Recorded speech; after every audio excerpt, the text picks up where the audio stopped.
Trey Wingo, welcome to the South Plain. You're watching the 2009 NCAA Women's Championship Raleigh Region first round action as the 10th-seeded TCU Lady Horned Frogs face the 7th-seeded South Dakota State Jackrabbits from the United Spirit Arena in Lubbock, Texas. Hi, everybody. Ron Franklin, along with Fran Frischella. Here are the brackets in this part of the region. Number 7, South Dakota State takes on number 10, TCU. And in the nightcap, it'll be number 2, Baylor against the 15th seed, University of Texas, San Antonio. Fran, take us through the Star Watch. Ron, Helena Sverrisdottir she's a sensational sophomore point guard from the country of Iceland. And Jennifer Workentine, a senior, the Summit League Player of the Year. So here are the starting lineups. We begin with the Lady Horned Frogs. Sverrisdottir, as Fran has already mentioned, will start along with T.K. LaFleur, Emily Carter, Rachel Rentschler, and Micah Garut. Micah Garut will get the start in place of Michaela Younger. Now for South Dakota State, the new kids on the block, so to speak. They're now Division I. Macy Michelson, Kristen Rotert, Kenny Korneman, Maria Bover, and Jennifer Workentine. Those are the 5 starters for a ball club that went 31-2 this year, Fran Frischella. And you'd have to say they've been the darlings of the media here in Lubbock. Everybody's excited about them being here. Very much so. But they're not really a Cinderella story, Ron, when you think the fact that they've second most wins in the country behind UConn this year. And they will play almost exclusively man-to-man. Outstanding team defense. A lot of help.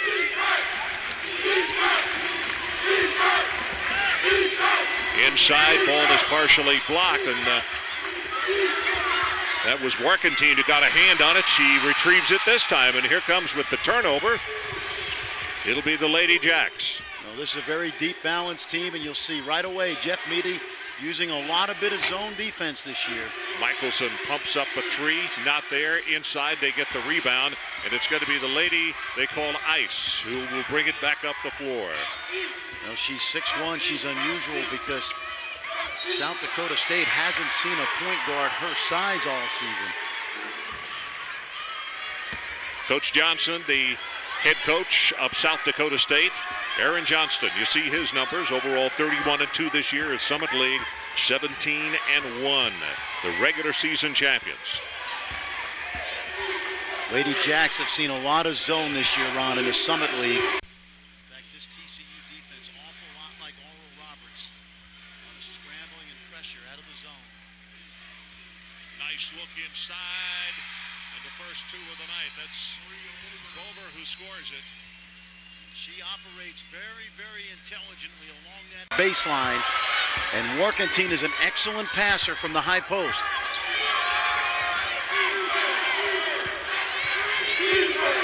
They'll do a lot of switching. This is what I call 20 feet and in man-to-man defense. T.K. LaFleur picks up the dribble, comes back to Rentschler. Helena, 4-inch fake. No foul was called, and that's what she was looking for. And if you're not familiar with listening to Fran and myself, that's become a joke with us because he has a 6-inch fake that he talks about. That's that right. one was about 4 inches. 1 second on the shot clock. TCU to inbound it. Oh, they got her. Shot clock violation. Well, good set play by Jeff Meady. Sverrisdottir thought she got fouled, but he gave them a chance to get a basket, didn't get it done. Tonight's officials, Melissa Barlow is the referee, Connie Perdue and Randy Campbell are the umpires. 3-pointer, got it, and you see the emotional reaction by Michelson, the sophomore out of Lynn, Minnesota. Ron, for this Jackrabbit team, she's the little engine that could. The Jacks are undefeated when she starts this year. LaFleur, nice break, good pass, and she was too far underneath when she received it. And that's going to be against Sverrisdottir. First team foul and the first foul on her. Well, Michelson, a young lady that can really light it up, about 39% from behind the arc, Ron. In the last 12 games, she's averaged about 7 points and 3 assists, but it's not her offense. It's the way she pushes the ball and plays with great energy. Substitute for TCU, Antoinette Thompson, number 1, a 5'7" freshman, comes in replacing TK LaFleur. Another 3 on the way. Not there, rebounded by TCU. Garut grabbed it down. Garut will take the jumper just inside the three-point line, and she'll swish it. Both of these teams can be deadly from outside, and particularly beyond the arc. Well, you're right. TCU, the best three-point shooting team in the Mountain West. Another 3 by the Jackrabbits. That one is going to be off. Shot taken by Rodert.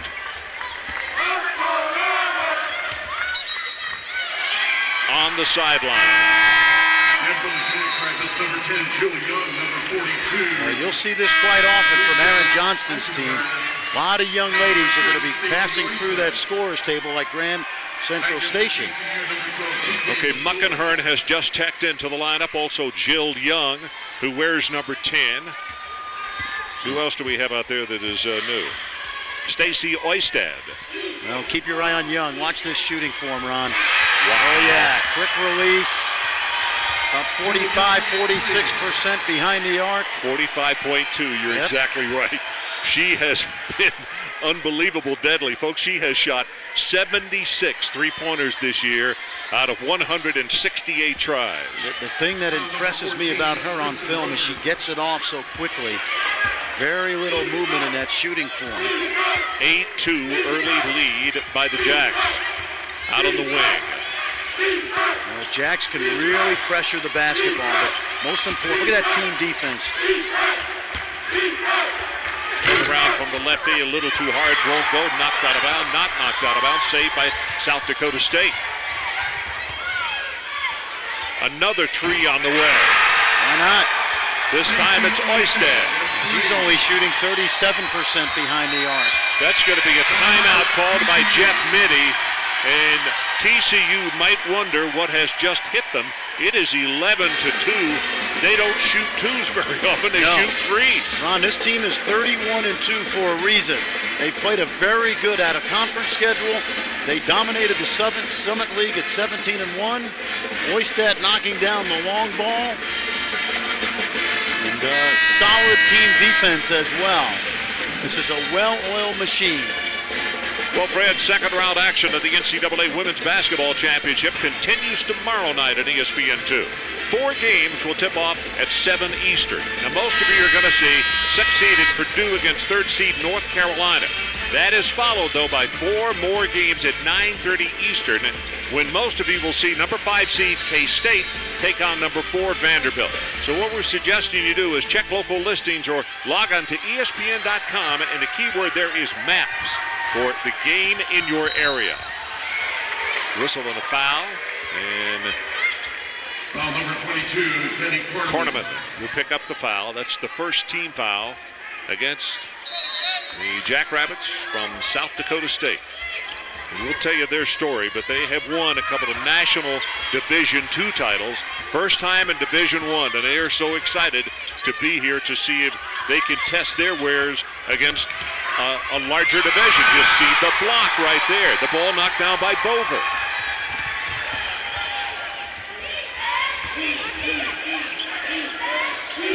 Just watch the way they move the ball, Ron. Got a chance to see them on tape against Oakland and Oral Roberts. Jill Young, you see now why she's shooting just over 45% from beyond the arc. In fact, she is a better three-point shooter than she is free throw shooter. Well, you got to make her put it on the floor. You can't let her sit on that line and just spot up shoot. Huh? Yeah. Well, Jeff Mitty's team plays a lot of zone this year, but you got to know where those shooters are. Bover will pick up the foul.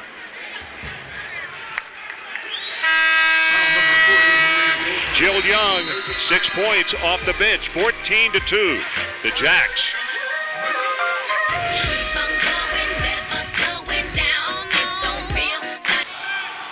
So welcome back to Lubbock. 14-2 our score. South Dakota State. And Fran, look at what they're shooting just right out of the gates. Yeah, if you're Jeff Mitty, you see Aaron Johnson, but if you're Coach Mitty from TCU, you're picking your poison, Ron, because they've had to play a lot of zone defense this year, more than he's wanted. But when you do that, you must make sure you get out to that three-point Garut line. gets the first one to go down. And it is a well-known fact in the world of women's basketball that TCU, they are a very, very good basketball team.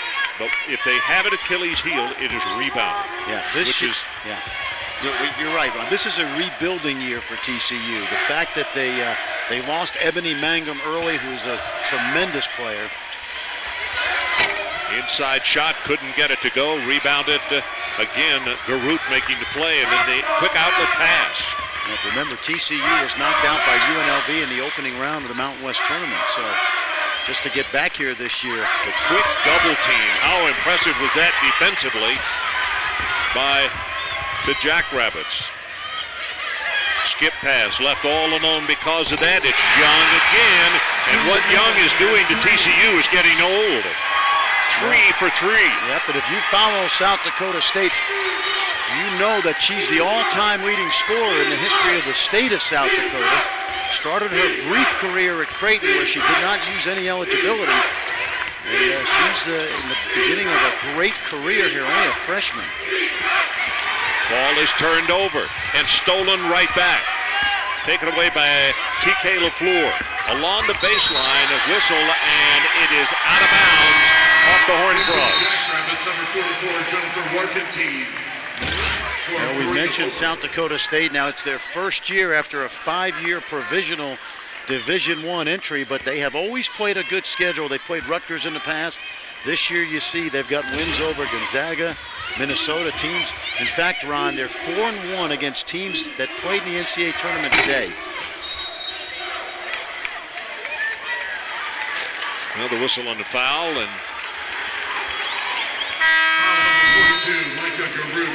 Garut picks up the foul. Number 55, Michaela Younger. For the Jackrabbits, number 2, Macy Michelson. Michelson will come into the ball game for South Dakota State. And the out-of-bounds play, because of the screen, they had a player wide open. They're going to wind up settling for a 2. A timeout has been called, and Coach Mitty is not real happy with what's happening, as Korneman had a great look, was unable to knock down the 3, and then they score inside. Well, South Dakota State, 5 of 9. You mentioned, Ron, even when they missed, they've cleaned up the offensive glass, but take a look at this long-range shooting to start. Brad, let me ask you this. For TCU, now TK LaFleur is back in the ballgame, and they have Thompson back in the lineup, who came in replacing TK earlier. They're trying to get a smaller lineup to have more quicks. Quicker athletes to get out to that three-point line. I wouldn't even be surprised, Ron, if Jeff Mitty switches his defense. Now, he's always been a man-to-man coach. As I mentioned, this year they're playing more zone.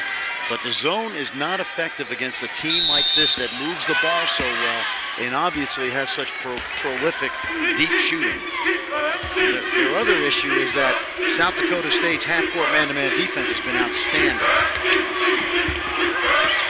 Sperensdotter had the ball partially blocked. The pass inside, knocked away, and held on to by Shayla Moore for TCU.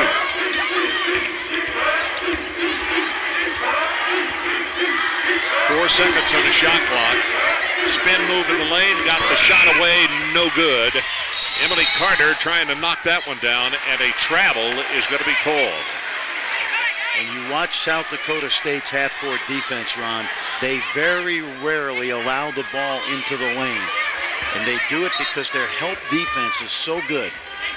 So a fresh 30-second clock, and that inbounds pass almost stolen. That was Korneman who was out there almost picking the ball off.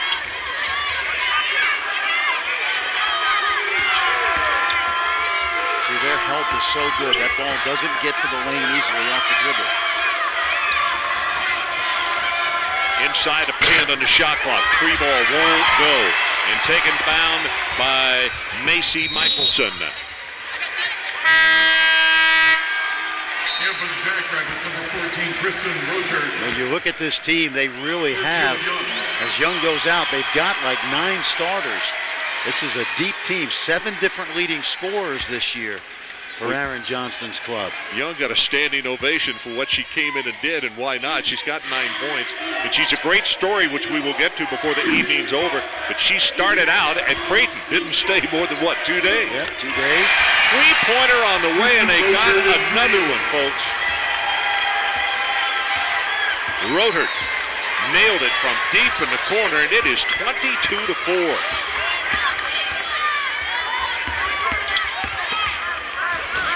Reverse of the shot, wouldn't go. Rebounded, South Dakota State. Outlet pass. Roter. Boy, they move the ball so well. Take a look at this.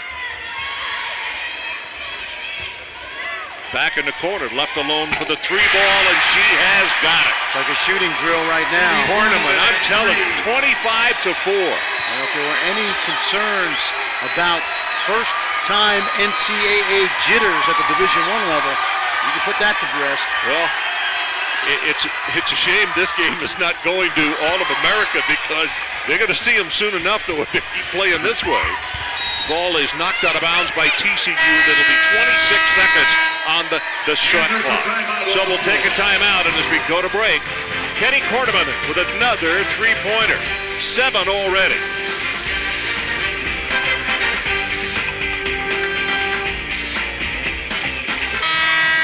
So it is 25-4. The number 7 seed, South Dakota State, leading, and we have not played 10 minutes of the first half. And look at this, 21 of the first 25 points for them is from beyond the arc. 7 3-pointers. And Coach Mitty, you know, he knew they were good coming in here. It's not a surprise to him, no. But I'm not sure he realized they play with this kind of intensity. Well, he actually saw them play in person in Cancun in Mexico, Ron, back in November when they had Maryland at the half. And he talked to us yesterday about the fact that they were the real deal, but I don't think he could have expected anybody to play this well. This is almost a perfect first 10 minutes of basketball. The working team just missed a 3, so they are human. Into the lane, and wouldn't go. And working team will come down with the rebound and very quickly up the floor. And right now, that's kicked. They're beating TCU in transition as well. They're getting down the floor much quicker. And it's because of number 2. Michelson is the little engine that could. She is the reason they push the ball so well. And fans, she's only a sophomore. She's a high-energy point guard. Plays with a lot of emotion. See, the ball movement is so good, Ron. That's the impressive one. Puts up the 3. It's not there. So for the first time tonight, they have missed 2 threes in a row. Have to go under 10 minutes to play in this opening half. Sverren's daughter gets the shot off. Not there. And look, see, to get the ball out on the wing, they do have 2 people back, but Young is unguarded, and she has her 4th 3-point of the night. 4 for 4. If she came in shooting 45% from threes, probably getting up towards 50 right now. She is a deadly shooter, daughter of a high school boys coach in South Dakota. Usually we say coach's son, but in this case, coach's daughter. Well, that foul is against...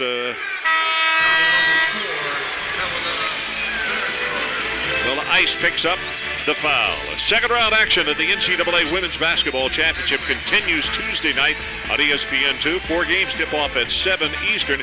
Now, most of you are going to see 8th-seeded Florida against the number 1 seed UConn, and then 4 more games will follow at 9:30 Eastern. Check your local listings or log on to ESPN.com, and the key word is maps, and that's for the games in your area. And you can see on the bench a well-deserved rest for Michelson. Another 3 on the way, deep in the corner. In and out, wouldn't go. Working team got it, though, and got it to a teammate, and the shot is blocked by TCU's Emily Carter. Well, we haven't talked much about Jennifer Workentine tonight, Ron. She's only got 1 field goal, but she is a tremendous all-around player. Rebounder, great passer. Another 3 on the way. This one not there. And Sparrows-Daughter will rebound. The biggest thing, Sparrows-Daughter, who was the all-everything for TCU, has not scored as yet. As that one gets in. She's not getting into the paint. That's one of the rare times that last basket that they were able to exploit the lane. Left alone as they got beat in transition again. The shot won't go. Foul number 12, TK LaFleur. Well, LaFleur picks up the foul. Maria Bover, shooting 2. Bover will go to the line. Maria, 6'1" junior. And she is a 65% free throw shooter. She's former Minnesota 3A Player of the Year, one of 11 children. This entire roster, Ron, within 500 miles of Brookings, South Dakota, the campus, including quite a few in-state players, but a number from Minnesota as well and Wisconsin. Bover gets that one to go down. She now has 3 points. 29-6. And I think that's going to be on Jill Young. Yes, her first. Number 10, Jill Young. When you watch these white jerseys, they do such a great job, and particularly on Sparrows-Daughter, of crowding the lane and keeping her from getting into the lane off the dribble. You see right there. That's right. The outside defense was great. Three-pointer on the way. Not there. And taken away by South Dakota State. We're going to get to Jill Young right now. In the other corner, shot is off the mark by Oistad. He was a starter tonight, came in quickly, and is back in the lineup as they run a lot of folks in and out.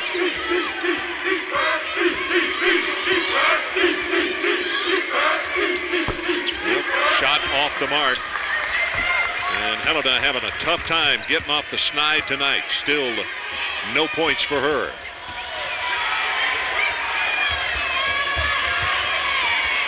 Young with the pass inside. Shot is reversed. And Bover has got it as she goes to her knees right after the shot. She's very, very sneaky along the baseline, Ron, in that zone. Watched a lot of tape of her. She knows how to operate behind the defense.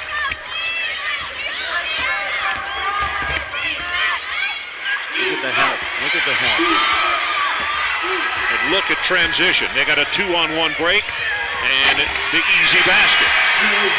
Nice look by Ashley Muckelhern. She had started 40 straight games as the point guard, and then she gave herself up to come off the bench. It's a pure team. Under 8 minutes in the first half. 33-6, South Dakota State.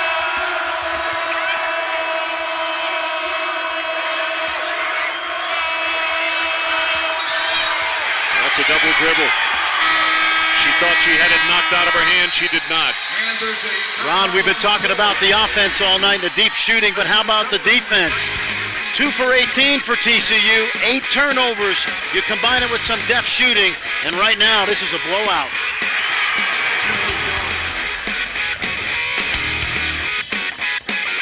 Well, this is not the Playboy Club. Actually, those are fans from South Dakota State, the Jackrabbits, and they have a huge lead. Grant Frischella, talk more about what they're doing. Ron, they are strong, physical. They help each other out. Watch all the white jerseys collapse anytime the ball gets anywhere near the lane. They just do a great job of playing together, and as we've seen, it's not just been the outside shooting, but they've turned some of those defensive possessions into easy offense at the other end. Boy, Muckenhern, what a gorgeous assist on that pass ahead. And they got the 2-on-1 break. That was a tough angle to make the pass in, and she got it. 5 seconds on the shot clock. Shot is off immediately, won't go, and rebounded again by South Dakota State. Working team. Working team grabs that rebound, Ron, and she's able to dribble out towards half court on the outlet. It's a versatile team. Back out front, and a pull-up from about 8 feet. It won't go, but knocked out of bounds by South Dakota State. Well, stat track. That's all you need to say, partner. Just show those stats. Wow. And the rebounding has been impressive as well. We talked about how physical this team is, and Although Warkentine was the Summit League Player of the Year on it, she gets many of the accolades. It is a outstanding group of 8, 9, 10 players. Great play along the baseline. And Emily Carter, the sophomore out of Bossier City, Louisiana, played at Airline High School. Got it. She worked the baseline and a nice pass. Oh, great look. Inside. And Warkentine finds herself just lonely inside. Well, usually it's Warkentine at the high post looking for Bova, and that time they just switched roles. Three-pointer on the way and got it. And now the timeout called by South Dakota State as Rachel Rentschler. First time, but she really has had an open look on her own. Second round action of the NCAA Women's Basketball Championship continues tomorrow night at ESPN2. 4 games tip off at 7 Eastern. Now most of you are going to see 6th seed Purdue against 3rd seed North Carolina. And then 4 more games will follow at 9:30 Eastern. Most will see 5 seed K-State against 4 seed Vanderbilt. But check your local listings or log on to ESPN.com. And the key word there is maps for the game in your area. Remember, ESPN, of course, is your exclusive home for women's basketball. Well, there you see Rachel Rentschler on. She had a terrific high school career at a Keller, Texas, transfer from Texas.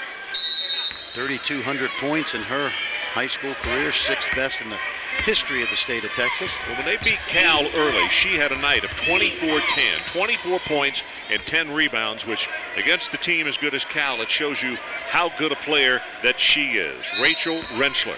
You know, it's hard to believe that this TCU team, which has gotten off to such a slow start, knocked off Maryland and Cal early in the year. Well, Young finally missed. That's her first one of the night. She's now 4 of 5.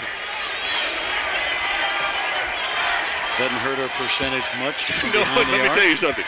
The South Dakota State fan is kind of like, well, heck, our three-point shooting is down to 44.4. 8 of 8 tonight. And they worked the baseline again. Nice job from the bench. Coach Mitty and his guys. Good second time the same play has worked. Yep. And a great look by Sveris Dotter. She is a 6'1" point guard. She is a mismatch problem at times. Was a little too tall. Oistad. Ron, when you look at that scoreboard, if you're Jeff Mitty right now, you just want to try to get it back to maybe 12, 14 at the half to give your team a chance to come back. Well, we got 6:04 to play, Fran. And obviously it's doable. Last couple of chances down, they have scored nice plays with the bounce pass running the baseline.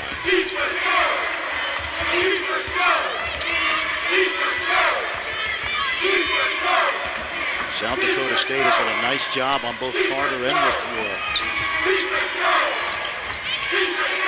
Not many people on this team that they have not done a good job on, you know. But the lady who leads TCU is the one that's incredible. But she has been playing so far tonight. 0 for 5. Sveris Dotter. So let's see. Coming into the lineup now.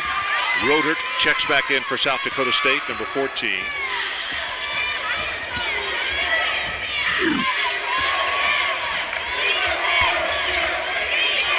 It's almost like they can get a shot anytime they want. It's just a matter of how good a shot they want to settle for. You know what? When they work that triangle pass right there, boy, you're exactly right. Warkentine. You know, they passed up a good shot for maybe a little better one, and then a better one, and then they got the wide open 3. Stretch you out outside, and then they bounce it inside, and almost like a triangle the way they work those quick passes. Tough on the defense. Good effort there. That's Garut. Yep, young lady from Plano, Texas, Plano West. Garut actually this year, for the most part, was the starter. And then Younger as another three-pointer. Good heavens. Has come into the starting lineup, but it's a 41-15 ball game. Now 10 of 20. Folks, we're in the first half. See how much, they just do such a wonderful job of protecting the basket. You know, you've heard us, we've talked about this during the season, Ron, guards that can get a piece of the paint. Yes. And there is no paint tonight for Sferris Stoddard because South Dakota State does such a great job of helping. Emily Carter to pull the trigger on the inbounds pass.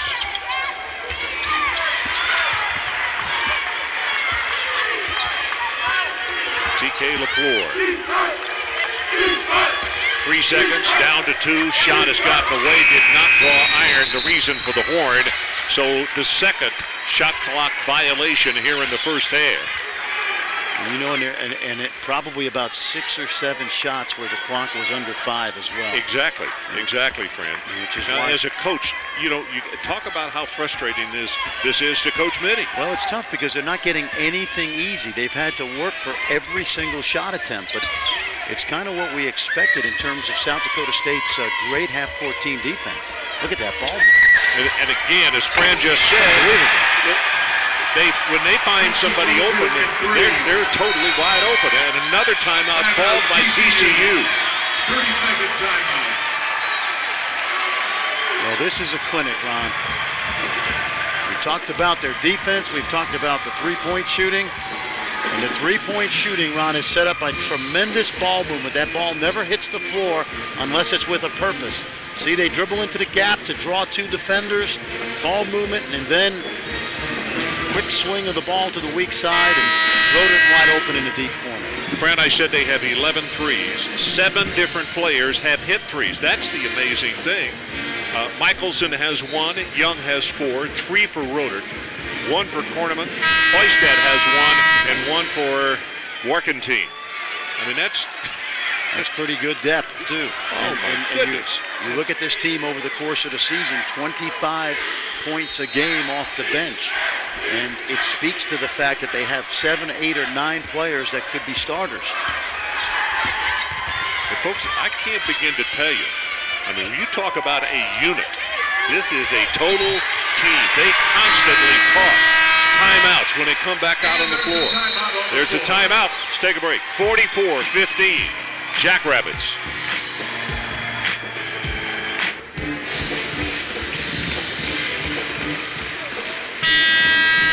Beware of attack rabbit.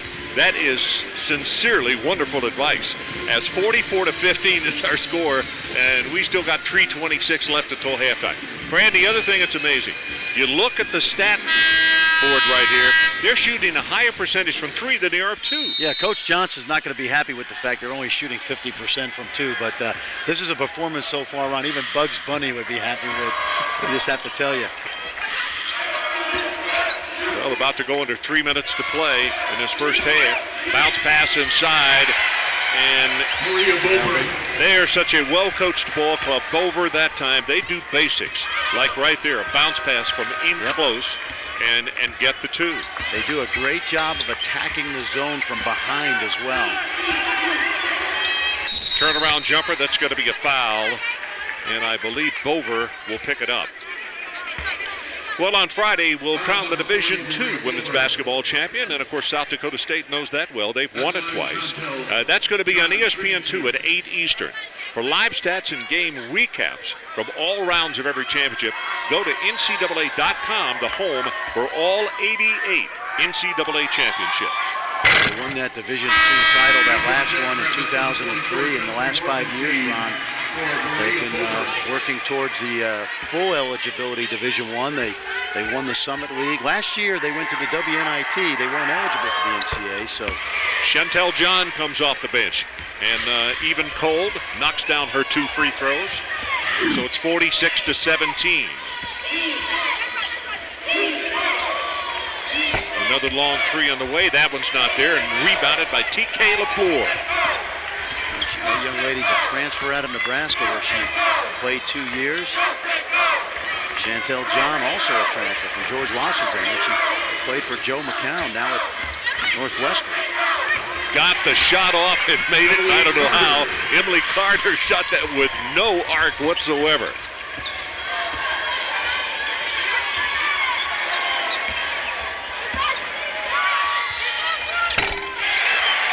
That's a 2, I believe, wasn't it? Working team, yep. She worked that back of the zone again. They do such a great job, Ron. When there's one player behind the zone and 4 out top, the defense has to keep turning their heads to locate it. Sparrow-Scott still has not scored, and we are now under 2 minutes to play in this opening half. Well, left alone, and she decided not to take it. Kenny Corneman could have taken another 3 attempt, and she this time left all alone. Puts it on the floor once and misses the jumper, and the rebound taken down by Rachel Rensselaer. It's almost confusing when you're so wide open.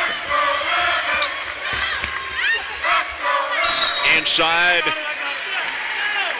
Shot was missed, but Chantel John is going to go back to the free throw line. Well, coming up at the half, we'll check on some other first-round action. Iowa State and East Tennessee State. Wisconsin, Green Bay, and the LSU Lady Tigers, and Prairie View against #1 seed Oklahoma. Prairie View coached by Cynthia Cooper, the great comics player. She's done a great job at Prairie View. Had them in the tournament now the last couple of years. You know, it's not surprising that she can take it from the floor and hand her interpretation to a bunch of young ladies, because she was a dynamite basketball player. And if I'm not mistaken, they're now on a 17-game winning streak, Prairie View. So I know she took them to the tournament in '07. Had a chance to watch them in Pittsburgh.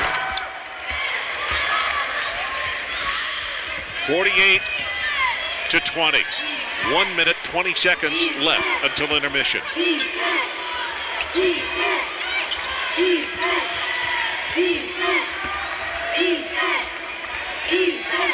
Inside pass, and what a fantastic bounce pass into the lane. Boy, they do make it look easy, don't they? They really do, but you know it, as you mentioned earlier, great fundamentals, Ron. Ball taken back by TCU. Nice job by Chantel John. She's made a difference. I don't know if it's because her size, 6'2" junior.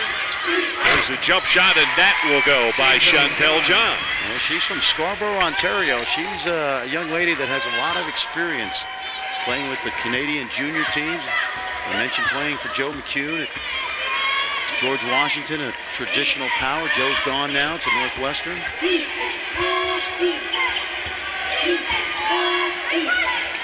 Nice pass again. Left alone inside. Working team. I know one thing, if you don't really want to play zone against this team, because the ball movement has been superb. Only 3 turnovers to go along with some unbelievable shooting. Sparrow-Scott hope wouldn't go. 2 seconds, down to 3. 3-pointer on the way, and I think that possibly Carter got a hand on that one. Young going to the locker room, 5 of 6 from the field, and a total of 14 points. And our score at halftime is 52-22, South Dakota State. Fran, give me your thoughts about this first half, because I know that UConn scored over 100 today, and that was the first time since Tennessee did it 2 years ago. These kids are headed for 100. We expected a great performance by South Dakota State. People who follow women's basketball know how good this team is. Yes. But anybody who's coached or played would have a hard time expecting them to play as well as they have. They've been magnificent. Let's take a look at Jill Young and the package of 5 of 6 that she hit. And it's a young lady that is one of the, if not the all-time leading scorer in the history of South Dakota high school basketball. And she comes off the bench, although she's really a 6 starter, averaging 10 a game. And she is a prolific shooter, but we've had a lot of prolific performances today, Ron, from this team. So we're back in Lubbock, and it is a 30-point lead for South Dakota State at halftime. Let's take a look at the bracket.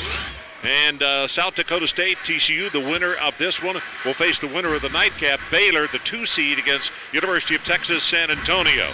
And we have some breaking, well, we'll give you some stats here in the first half that we want you to take a look at. And a couple that we want to point out, that a fact that the percentage, only 3 turnovers, and I thought we were going to get the percentage up there, but they have 17 assists, Fran Frischella, on 20 made baskets, which is incredible. It really is. It speaks to the ball movement, the fundamental play, and you know, you don't get an assist unless someone makes a shot, and has been something that the Jackrabbits have done very well in the first half.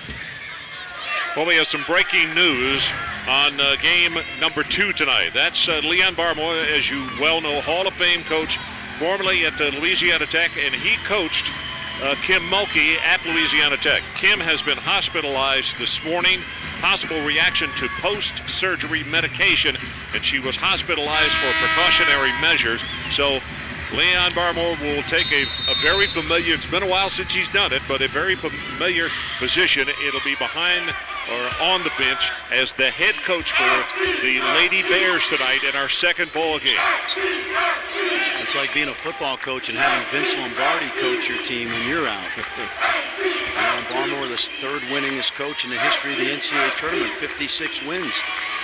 Another three-pointer on the way, and that one's off the mark, and it's rebounded by TCU, and that is Garut. Right now, if you're TCU, Ron, you can't eat the elephant in one big bite. You got to do it in small bites, small chunks. Sparrowsdottir has the ball. No points for her in the first half, as that three is on the way, and it's off the mark by TK LaFleur. Well, as good as that offense was for the Jackrabbits, the defense equally brilliant. They allowed nothing to get inside.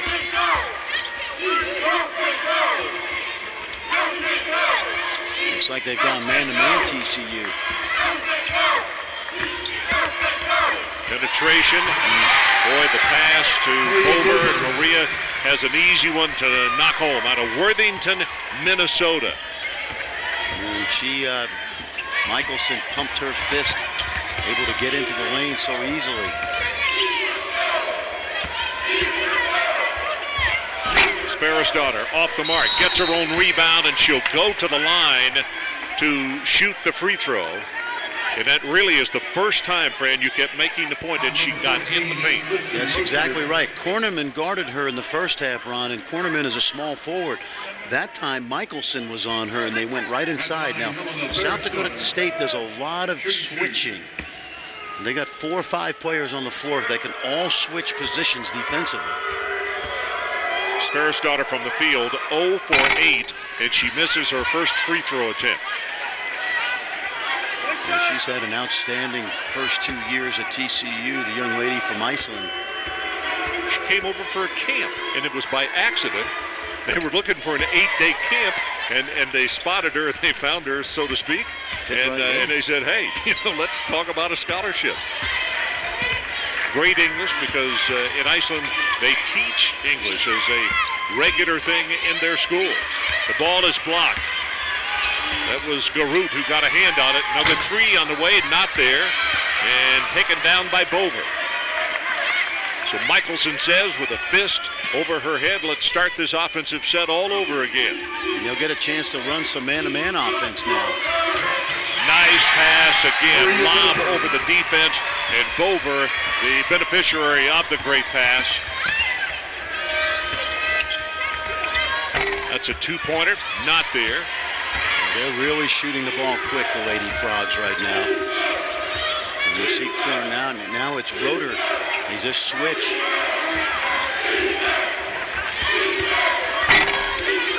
Two-point attempt, not there, rebounded. South Dakota State, and that's Kenny Corneman who comes out with a rebound in the outlet pass. Corneman, that's a nice defensive play. Rachel Rentschler. Three-pointer on the way. That is well short and taken down. Nice box out by Rodert. Sparrowsdottir 0 for 8. LaFleur 1 for 8. Emily Carter 3 for 8. So the 3 top guns right now. 4 for 24 from the field.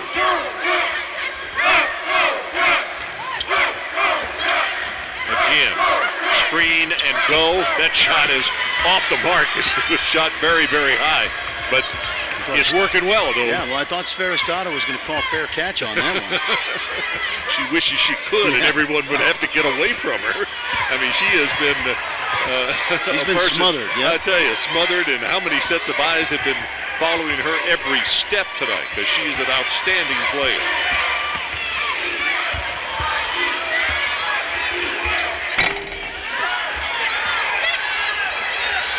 Warkentine gets the rebound and quickly down to the other end. Michelson, and she's going to go to the free throw line to shoot a couple.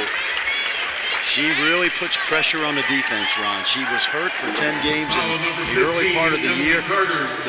This team didn't struggle, but when she got healthy and they put her back in the starting lineup, she is undefeated as a starter this year. Brad, let me ask you one thing. As Macy goes to the free throw line and gets the first one to go. These kids, they came out, they see zone all the time, but they reacted so well so quickly. And now to the man, all of a sudden the screen and go. They are such a well-coached ball club. It seems like every situation they've been over many times. Well, absolutely, Ron. It gets back to being fundamentally sound because you got 5 players on the floor that can all pass, catch, and dribble it. And Warkentine's interesting, Ron, because she's the best player in the league, and she's only got 11 points tonight. And it's not because she can't score, it's because they don't need her to score tonight. She's got her 9 rebounds. You're right. And 5 assists. Long three, not there, 1 and out. South Dakota State will push it up. And this would be Academy Awards. This would be Best Ensemble. Three-pointer, Ashley Muckenhern. I beg your pardon. Well, talk about team play. This is a young lady that had started about 40 straight games or thereabouts, and it was very hard for Aaron Johnston to tell her that he was going to go back with another point guard, but she handled it well, and obviously in this type of team setting, she plays a lot of quality minutes anyway. She's smart enough to understand she's a 4-point student. In the classroom, she gets it done there as well. Yeah, the team GPA is only about 3.65, 3.67. What is that? It's the second highest in the NCAA? 61-23. South Dakota State. Cinderella no more.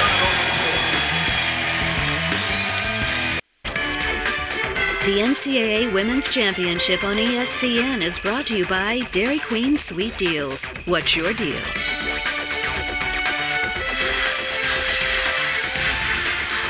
Well, the Baylor team arriving here at Spirit Arena, United Spirit Arena, on the campus of Texas Tech University.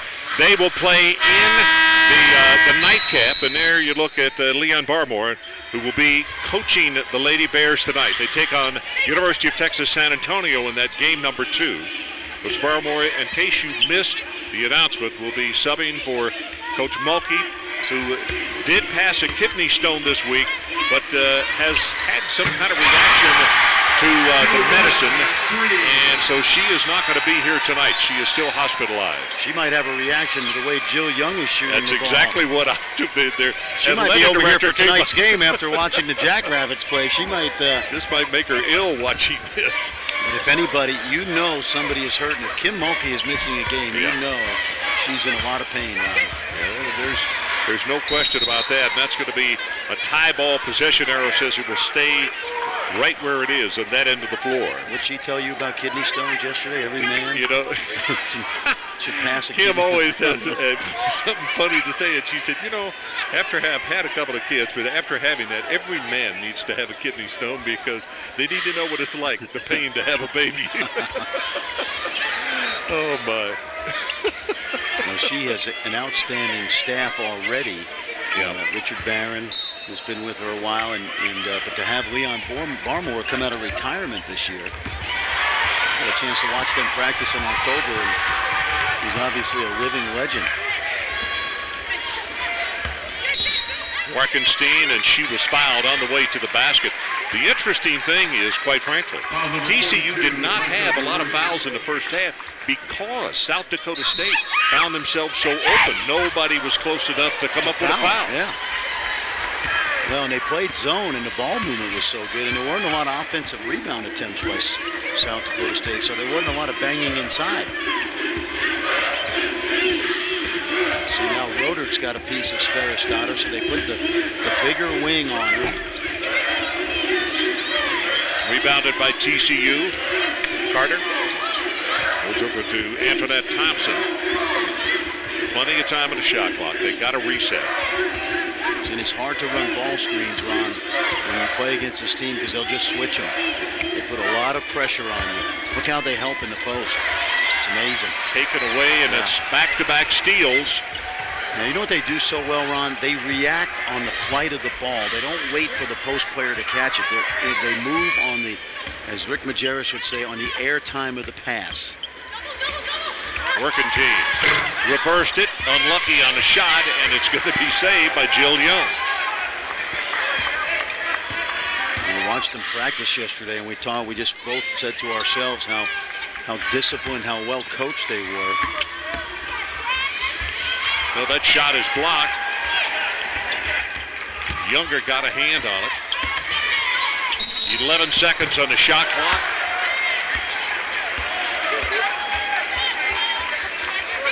This is a program, Ron, that has been built large part on South Dakota kids. And talking to the South Dakota State people yesterday, there was some skepticism about going Division I because there was a concern that maybe there wasn't enough Division I talent in the state, and that has been proven wrong. Becky Hammond, the great Olympian who played for Russia this year, who played in the WNBA, she's a native of Rapid City, and now you have a choice to stay home, play at your in-state school, and play a very good brand of Division I basketball. By the way, Rodert, they gave her continuation. They counted the basket, so and 3, and it's 67-23. And we're about to go into 13 minutes to play. This is game number 1 of a 2-game affair in Lubbock, Texas. This is all part of the Raleigh region. Well, we've watched a lot of basketball this year. I have not seen a better team performance for 30 minutes than what we've witnessed tonight. And we expected this. You don't win 31 games by accident. Play the non-conference schedule that the Jackrabbits do. Morgan Meyer has just come into the lineup. She's a senior out of Oshkosh, Wisconsin. Of course, her dad, Todd Meyer, played on that 1987 Indiana team for Bob Knight. That's right. At IU. Yep, played with Steve Alford, Keith Smart, Dean Garrett. He was I tell you what he was a great screener and complimentary player. There's the first basket at the 12:40 mark for a young lady who has been the heart and soul and just the leader on this basketball team. And she comes up with a rebound at the other end. A little too hard off the glass. The interesting thing about South Dakota State, Ron, nobody plays more than 27, 28 minutes, so they're going to be in great shape going into Tuesday night. Yeah, you're right. It's a good thing they don't have a letter on the number of minutes you play because you're not going to have 38 and 40-minute girl players on this one. And Workington's a good example. She averages 15 points a game but does it in only 27 minutes. Isn't that amazing? Ball is blocked. It's a nice job again defensively by Younger in the lane. About to go under 12 minutes. It's 67-25. Now, we mentioned this was somewhat of a rebuilding year for Jeff Mitty, who lost a bunch of seniors from last year's WNIT team. There's a really good recruiting class coming in. So with the timeout, 67-25. We'll be back with more from Lubbock, Texas, Old South Dakota State. South Dakota State leading 67-25. And a reminder, second round action of the NCAA Women's Basketball Championship continues tomorrow night on ESPN2. 4 games tip off at 7. Most are going to see 6th seed Purdue against 3rd seed North Carolina. And in 4 more games at 9:30, most will see the 5th seed K-State taking on the 4th seed Vanderbilt. Check your local listing or log onto ESPN.com. Keyword there is maps for the game in your area. Hard to believe that Rutgers is 7th seed and Tennessee, its lowest seed ever under Pat Summitt, number 5 seed. The ball almost taken away and a foul. And TK LaFleur is going to go to the free throw line. We're going to take a timeout. 67-25, South Dakota State.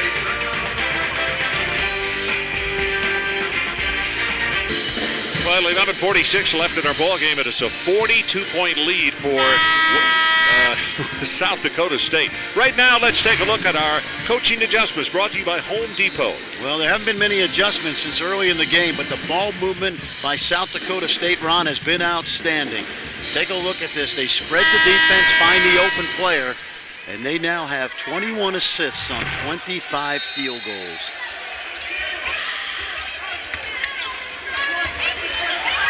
Inbounds pass and counted. TK LaFleur. Young lady from Houston, Texas, who spent her senior year up in Chicago playing her last year of high school basketball, transferred from Nebraska. Their best on-ball defender, actually. Yep. Good shooter as well. Mentioned a rebuilding year for Jeff Mittie, and of course, they have been hamstrung all year by the injury to Ebony Mangum, who was a terrific transfer, preseason newcomer of the year in the Mountain West. There you see Ebony. She played about 12 games and had to pack it in after ACL surgery. She actually tore it 2 weeks before the start of the season, Ron, and she played about 10 games. In fact, she started in the win over Maryland to start the season for the Lady Frogs. That foul a moment ago on South Dakota State's Stacy Oistad. Jeff Mittie's got a very good recruiting class. In fact, Kim Mulkey's daughter, Mackenzie, who's an outstanding player, a junior at Waco Midway, one of her best friends, is coming to play for the Lady Frogs off that state championship team, Delisa Gross. Well, left all alone, three-point attempt, and there it is, Oistad. They keep running people through and off the screens and everything, and that's what I was talking about. Hard to foul somebody when you're not any closer than that. There's a basket. Nice drive right there. Yeah, that's her fourth point. One of the rare times we mentioned that she's got into the paint off the dribble. See the screening, the movement. The thing you love about these ladies, Ron, is just the fundamental soundness. Two-hand chest passes. There's a great screen. The ball knocked out of bounds. 2 seconds will be on the shot clock. Anxious to see right here if Coach Johnston has a 2-second play in his pocket, because this happens an awful lot with the 30-second clock in women's college basketball. There you go. There it is. There's your 2-second play. And it is good. She kissed that off the glass. Now, are you kidding me? She did not mean to bank that, but hey. Luck is the residue of design. 14 three-pointers in this ball game tonight for the Jackrabbits. And there is a three. TK LaFleur. How much time she took on that shot instead of rushing it. And almost stolen by Carter right here in front of us. Well, you want to have a set play. Now, you need a little bit of luck, but just the idea that they got the open look, and then it hits off the top corner of the backboard. And there you see the 14 threes. 50% shooting behind the arc tonight.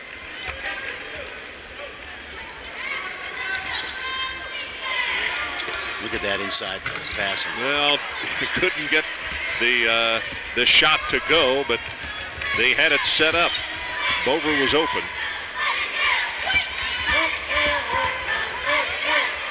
Well, that's well short. Watch Michelson push it on. Look at that. No look pass, wide open in the corner. And Kristen Rodert says thanks. Michelson gets them, she allows them to play in another gear. They shoot the three off the break before the defense is set up, and why not? Well, she broke into the paint thinking that she was going to go ahead and penetrate, and then a no-look pass to the wide-open Rodert there on the wing.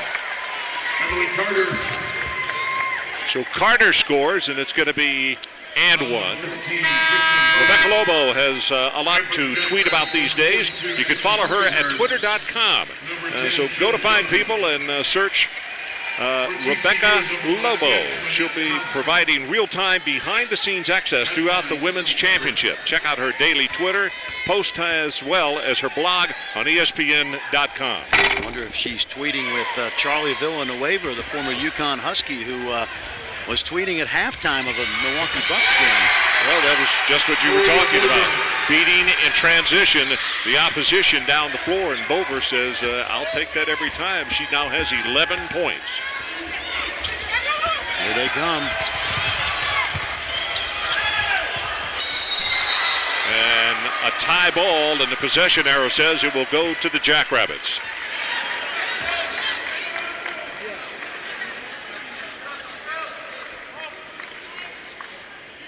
And it's not a team, Ron, that's going to fatigue because they rotate so many players in and out. You know, the look on Jeff Mitty's face, that pretty well tells the story. A good coach having to endure something tonight with a team that, your newcomer of the year is sitting on the bench, has had ACL surgery, and your group is very young. And I'm telling you, this is a juggernaut that they ran into tonight. Young. Well, she missed her second one of the evening. Anybody who's coached, Ron, has been in this situation, and you look up at that clock and it can't tick down fast enough right now. Now, TK LaFleur, that's twice that she has hit that in about the last 3 minutes of play. And again, good rhythm shot right there for TK. And for the Jackrabbits, number 30, Stacey Westad for Maria Bover. Bover will go to the bench, and Oistad will come in replacing her, and Jill Young. And Oistad's only has 8 points, 5 rebounds, 5 assists tonight off the bench. 17 for Jill Young. 11 points for Warkentine. Boy, how about Bover and Warkentine, Ron? The high-low passing.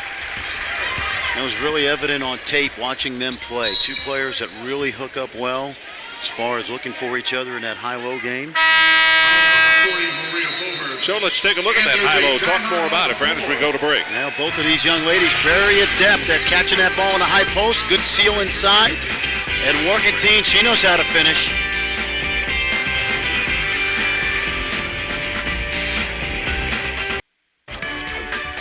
The NCAA Women's Championship on ESPN is brought to you by State Farm, where great coverage meets great rates. Call, click, or visit and start saving today. Well, let's take a look at the bracket. This is the Raleigh region first round, and South Dakota State winning by a huge margin. Nightcap coming up. The second-seeded Baylor Bears against the University of Texas San Antonio. Pretty move by Emily Carter. A nice inbounds play. Got her posted up, Ron, and she went to work inside.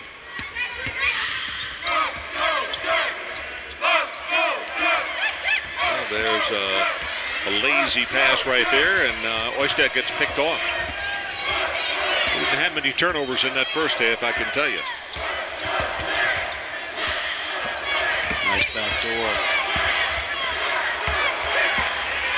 Here comes South Dakota State, Jackrabbits. And that's just exactly the way they've run this court tonight. Boy. Look at that passing. My goodness. Jennifer Warkentine. As good as Warkentine is, Bova has been outstanding tonight. You know, they don't get baskets unless they're assisted, and it's hard to do that. Chantel John, the junior, out of Scarborough, Ontario. Pass inside, and she'll go to the line for a couple of opportunities here. Number 15, Emily Carter. Kristen Roter, the sophomore out of Salem, South Carolina. At the line, Kristen Roter, shooting 2. South Dakota. I'm sorry, what am I thinking? Of course it's South Dakota, not South Carolina. Now, the way they've been playing, I want to give you credit for saying this earlier off the air. The way they've been playing tonight, they might be able to recruit in places like South Carolina and California, because this has been just an unbelievable performance. But the truth is they're very comfortable within that 500-mile radius going into Wisconsin and Minnesota, and of course the homegrown young ladies.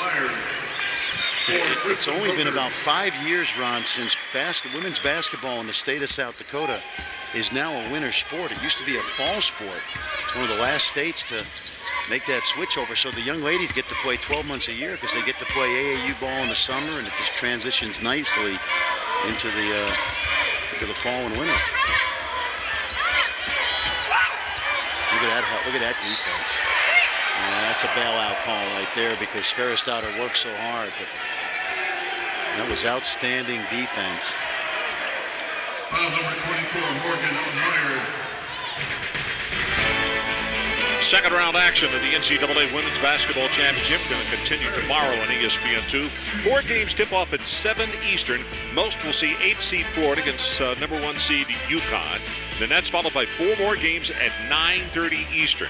So be sure and check your local listing. Log on to ESPN.com. Keyword is maps for the game in your area. UConn not only going for a national title, but they're going for their 3rd undefeated season with a national title. Did it back in 95 and 02. Rachel Rensler comes back into the lineup for the Horned Frogs. A menagerie of animals here this tournament. Horned Frogs, Jackrabbits, Roadrunners, Lady Bears. Sperven-Dotter got the free throw. She now has 5 points. Bouncer inside. Now the skip pass.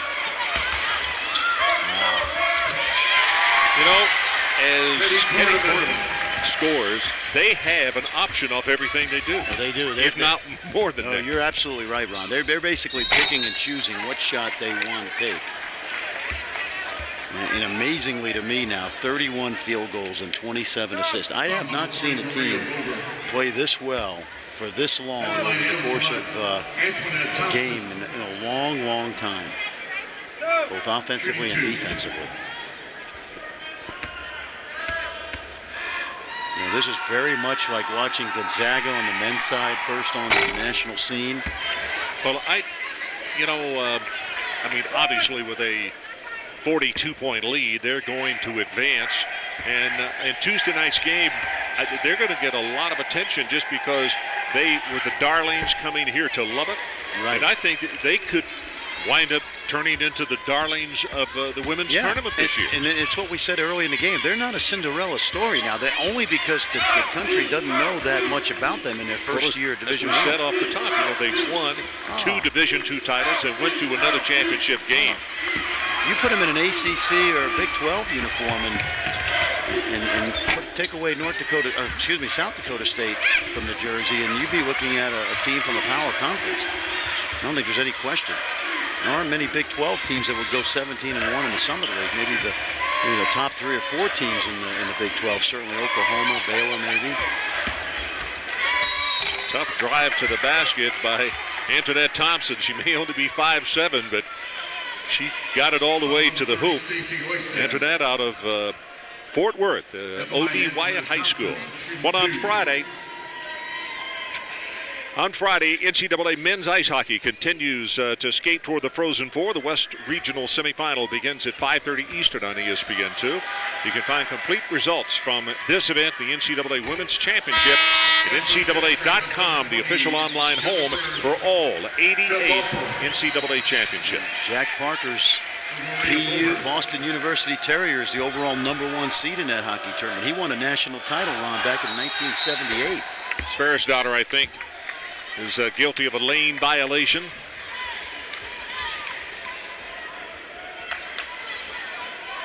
See a little 2-2-1 pressure right now by TCU.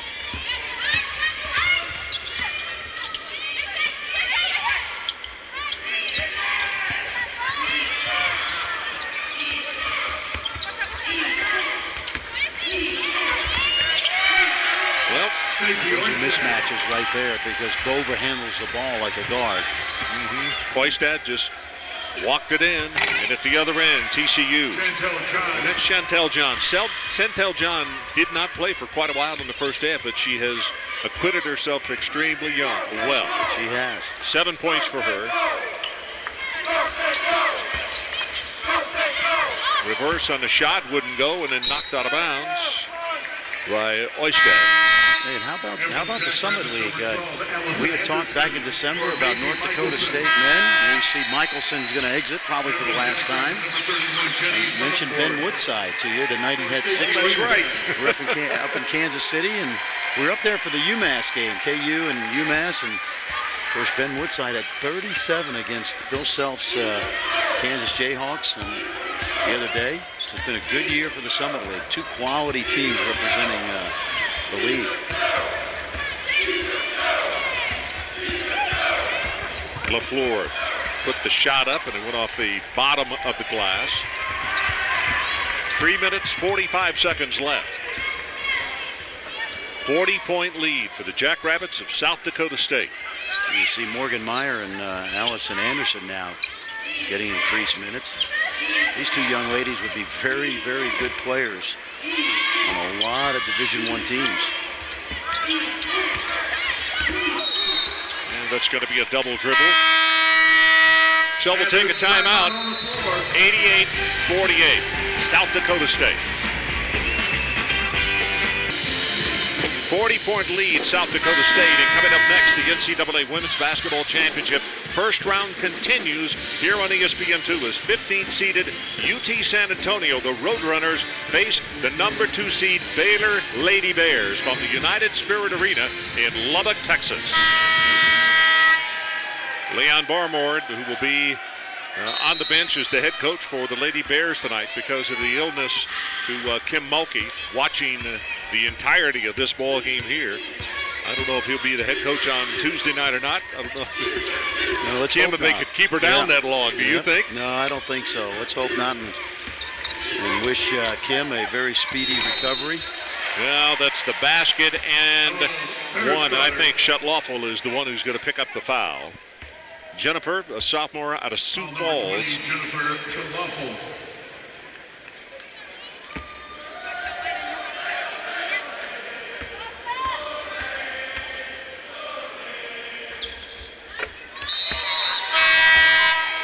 And for TCU, number 55, Michaela Younger.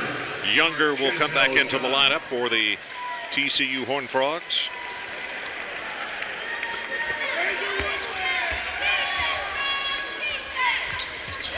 Soderberg also into the lineup, a freshman. She's out of the state of Minnesota. Her best game this year, she had 11 against Missouri, which shows that when you come off the bench, if you get in double figures, nobody is surprised. No, the deep team, we mentioned that. Held ball, possession error says it'll go back to TCU. And even watching Allison Anderson on tape, the young lady, the junior from New Richmond, Minnesota. She's got good quickness, good defender. And this is a tier, you know, there's no I in South Dakota State, I guess you would say, Ron. It's a very, very unselfish group of young ladies that play the game very well together. You know, Fran, we started noticing that yesterday at the shoot-around, as you talked about. They run out together. They run back to the locker room. I mean, they do everything. It is total team. That's it. And they not only do it, they do it well. They're on their way to win number 32, which is an astounding number, especially in their first year eligible for the NCAA tournament. They've been to 2 WNITs. In fact, they advanced to the 3rd round last year. You see that there, 16 three-pointers, 16 of 30. Morgan Meyer picked up the foul.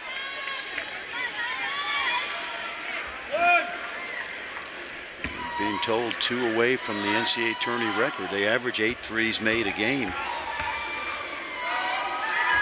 You know, I think that record is in danger in the last 219. Sferris' daughter missed that last one, and at the other end, a wide open layup for Vanessa Johnson, a freshman out of Hartford, South Dakota.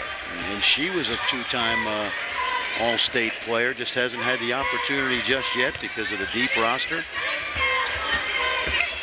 Sferris' daughter, and this time she does drive into the paint, which is what she's accustomed to doing all the time. That's now 12 points for her. And she didn't get her first point until the 12:40 mark of the first half. I can guarantee you she's earned all 12 points. She really has. That point is well taken.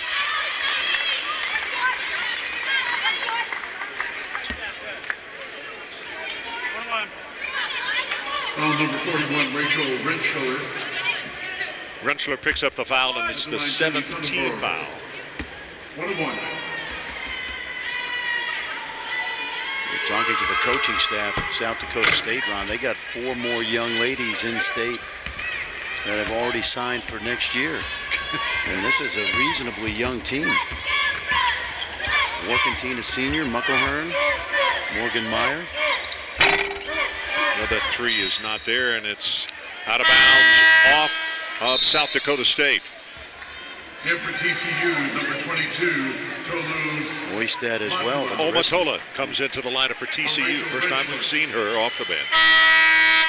Also in for TCU, number 3, Amanda Sims. Freshman out of Sugar Land, Texas. Yep. Played 3 years at Dulles High School before transferring to Bellaire, which school has produced the Lucas boys. John Lucas III, Jay Lucas, who's sitting out at Texas right now.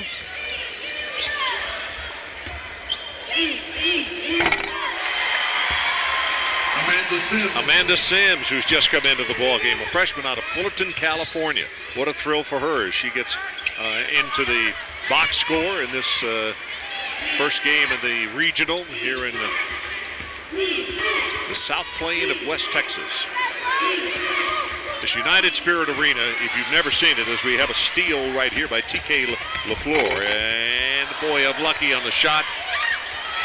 And it's saved. Yeah, this is a great arena, Ron. Really I'm telling you, it is. And from the outside, it doesn't look like, it's a basketball facility. It looks like another beautiful building on campus. It has a huge area upstairs where banquets can be held. Just a well thought out facility. Right now, let's take a look at tonight's player of the game, brought to you by Coke Zero.